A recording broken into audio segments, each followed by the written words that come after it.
I mean, it's been a session that's not really had many takeaways, at least with closing in the positive. That's something to take note of, and have just about managed to stabilize at these levels. Names that we saw seeing pressure late last week managed to just hold steady today, or some minor recovery coming in. I think the bigger takeaway is the kind of drop that we've seen in terms of the AMFI data. That really gives you a sense of sentiment right now and what's really going on. In terms of the other movers today as well, on your screen there, as you can see, Reliance, Axis, HDFC, some of the names that gave support. HUL continuing to see a knock, down 0.8% today as well. Tata Motors also just marginally so. Auto was a mixed bag otherwise, as you can see there on your screen.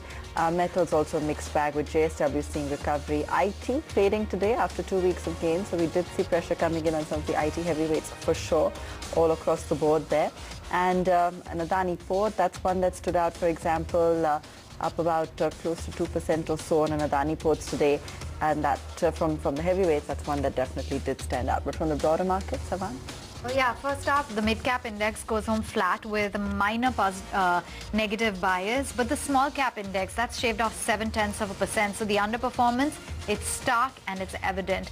Real estate, as you said, IT, FMCG, PSU banks have been the laggards today, while energy, auto, and even the metal sector to a certain extent hasn't managed to do all that bad a job. Canfin Homes at ET now exclusive.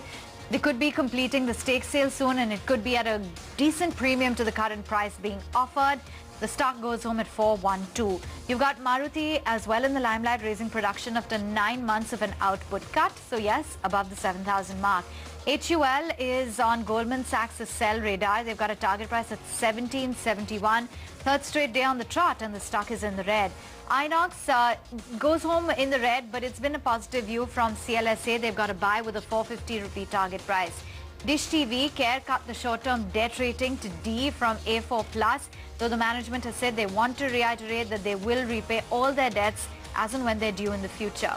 Yes Bank, the board will be meeting tomorrow to raise the funds, and the big news, they are most likely rejecting the $1.2 billion bid that they got from their investors.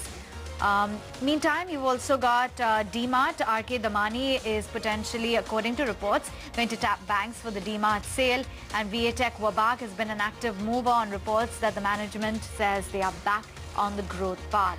I just want to identify some of the other movers as well within the broader universe, particularly some of the drags in trade today, given the fact that we are down 0.7% for the small cap index.